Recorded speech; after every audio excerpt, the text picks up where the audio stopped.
창세기 25장으로 아브라함의 이야기는 다 끝이 납니다.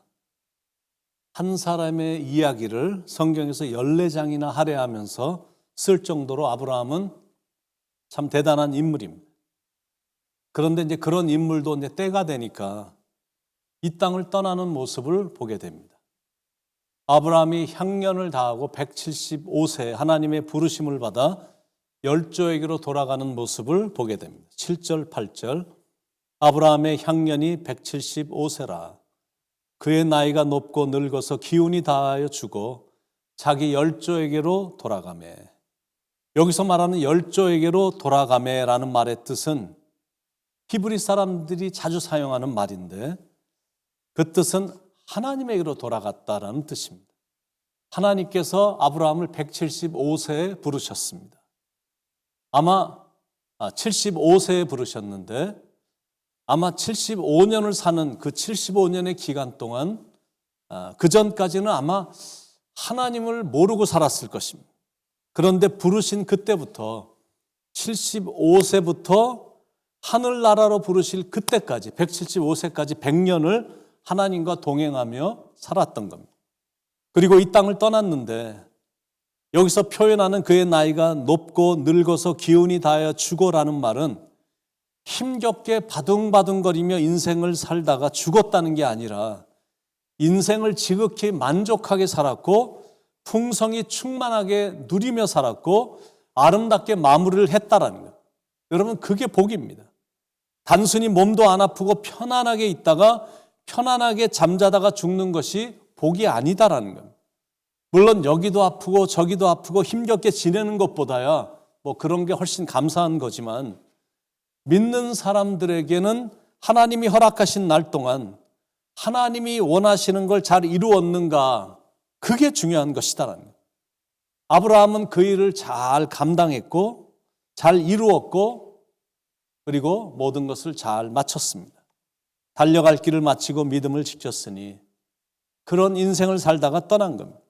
그러니까 75세까지는 자기를 위해 살았고 그 100년은 하나님과 동행하며 살았고 이 땅을 떠난 후엔 수많은 사람들의 마음속에 믿음의 조상으로 귀감이 되는 믿음의 유산을 남긴 겁니다. 그런 삶이 우리에게 참 큰 도전을 줍니다. 우리는 어떻게 살아야 되는가? 우리는 어떻게 죽어야 하나? 무엇을 남겨야 되나?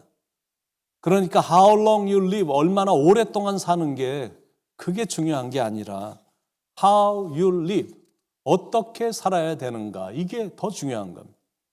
여러분 오래만 산다고 해서 대단한 건 아니잖아요. 마음은 늘 불만스럽고 육신엔 고통이 심한데 장수만 하고 있다는 게 그게 뭐 그렇게 대단한 삶이겠느냐. 그렇게 의미 있는 삶이 아닌 겁니다. 인생은 만족스러워야 됩니다. 아브라함이 그렇게 살았습니다. 그런데 한 가지 참 깜짝 놀랄 만한 사건이 기록되어 있는 겁니다. 1절에 아브라함이 후처를 맞이하였으니 그의 이름은 구두라라. 그 나이에 후처를 맞이했다라는 겁니다. 후처의 이름은 그두라인데 그 이름의 뜻은 향기 나는 여자, 뭐 그런 뜻입니다. 그 후처를 통해 6명의 아들이 태어난 겁니다. 2절로 4절. 그가 시므란과 욕산과 무단과 미디안과 이스박과 수아를 낳고 욕산은 스바와 드단을 낳았으며 드단의 자손은 아수르 족속과 르드시 족속과 루미 족속이며 미디안의 아들은 에바와 에벨과 한옥과 아비다와 엘다아인이 다 그두라의 자손이었더라. 자, 그러면 이제 질문이 나오죠. 아브라함은 대체 왜 그랬을까? 왜 그 나이에 아브라함은 후처를 얻었을까? 좀 궁금하지 않으십니까? 아마 그건 이런 이유 때문일 것입니다.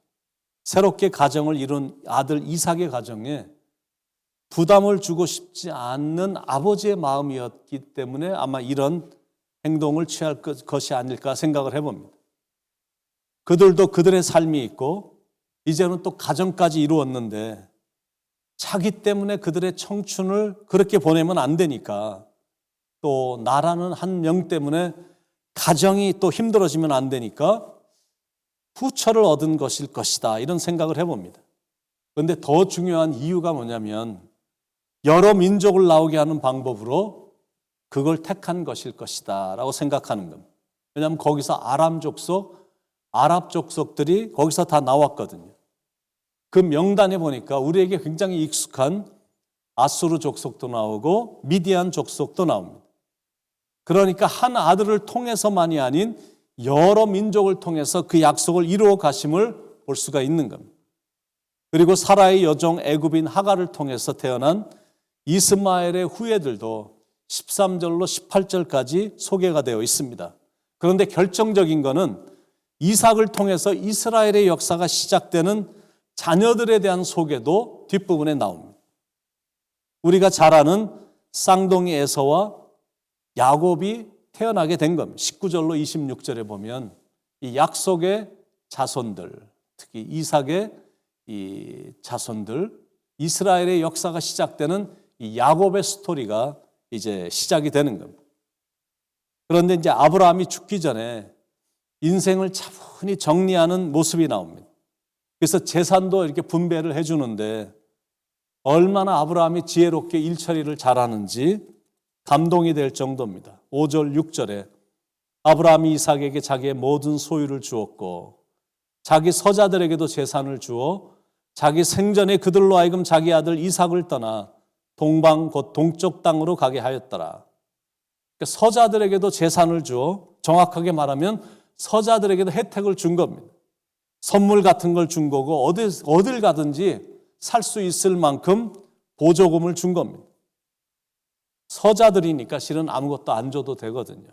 그런데 아무것도 안 주면 자기가 떠난 후에 결혼해서 가정을 잘 이루고 있는 아들 이삭을 괴롭힐까 봐 이삭을 보호하기 위해서 살 수 있는 충분한 보조금을 주면서 그 땅을 떠나 동쪽으로 가서 살도록 잘 정리를 아브라함이 해준 겁니다.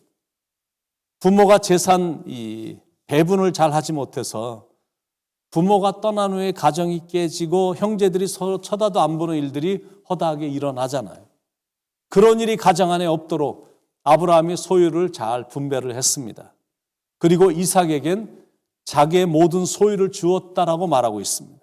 그 말의 뜻이 뭐냐면 자기의 소유뿐만이 아니라 자신의 신앙과 자기가 믿는 모든 걸 다 이삭에게 주었다라는 겁니다. 이삭은 언약의 아들이니까 그리고 그를 통해서 하나님께서 큰 일을 행하실 것이기 때문에 부동산과 전 재산뿐만이 아니라 믿음의 전수를 다 한 겁니다. 그리고 나서 평안히 숨을 거두었습니다. 죽은 후엔 아내 사라가 묻혔던 헤브론 땅인 막벨라 굴에 묻혔습니다. 여러분 이게 정말로 중요한 교훈입니다. 자신은 죽지만 자녀들은 신앙생활을 잘해서 어디에 있든지 하나님과 동행하며 살도록 마무리를 잘하고 떠나는 이 믿음의 부모, 참 하나님의 사람의 모습을 봅니다. 그래서 아브라함을 통해 순종의 아들 이삭도 태어난 거고 12지파인 이스라엘의 시조가 된 야곱도 태어난 거고 수많은 사람들과 나라를 살리는 요셉도 태어난 겁니다. 그런 면에서 본다면 아브라함은 인생을 정말 잘 산 사람인 것이 느껴집니다. 그런 인생이었기 때문에 예수님의 계보에 맨 처음으로 등장을 하죠. 아브라함과 다윗의 자손 예수 그리스도의 세계라. 그런데 이제 감사한 게 뭐냐면 아브라함의 족보에 우리도 들어간다는 사실입니다. 혈통이나 전통을 통해서라기보다 믿음으로 의롭게 되기 때문에 우리도 믿음으로 아브라함의 복을 받아 마귀의 자녀가 아닌 하나님의 자녀가 되는 복을 받게 됐다라는 사실입니다. 아브라함은 이 땅에서 나그네로 하늘의 본향을 사모하다가 천국에 갔습니다. 하나님이 부르신 그 순간부터 고난의 길이 시작이 되긴 했지만 그러나 믿음으로 인해 의롭다함을 얻게 되어 천국을 가게 됐으니까 최고로 복받은 사람인 겁니다. 우리도 아브라함의 삶을 조명해 보면서 우리 자신도 한번 점검해 볼 수 있기를 바랍니다. 그리고 앞으로 어떤 나그네의 삶을 살아야 되며 나아가서는 어떤 순례자의 삶을 살아야 되는지도 점검해 볼 수 있기를 바랍니다. 그리고 행위가 아닌 믿음으로 의롭다함을 받는다는 것이 얼마나 큰 축복인지 우리로 하여금 세속의 길이 아닌 믿음의 길을 걷게 해주신 하나님께 감사하며 살아야 될 줄 믿습니다. 우리도 인간인지라 때가 되면 언젠가 다 죽을 것입니다. 그러나 아브라함처럼 하나님의 약속 안에서 죽는 자는 사는 거니까 살아도 좋고 죽어도 그런 이유 때문에 걱정할 게 하나도 없는 겁니다. 이래도 좋고 저래도 좋은 겁니다. 이래도 감사, 저래도 감사. 그래서 감사, 그래도 감사, 그러나 감사, 그러므로 감사, 그렇지만 감사, 그럼에도 감사, 그러니까 감사, 아주 그냥 감사인 겁니다. 그리 아니하실지라도 감사, 그리 하실지라도 감사, 그럼에도 불구하고 감사, 이래도 저래도 감사, 맨날 감사, 항상 감사, 범사에 감사인 겁니다. 여러분은 범사에 하나님의 은혜에 감사하며 사시길 축원드립니다. 여러분, 예수님 때문에 감사한 게 우리는 얼마나 많습니까? 예수님이 이 땅에 오신 게 얼마나 감사합니까? 우리로 하여금 믿게 하셔서 구원받게 하시고 영생 얻게 하시고 천국 가게 해주셨으니 감사고 또 감사인 겁니다. 자, 사랑하는 여러분, 오늘로 창세기의 반을 마치게 됐습니다.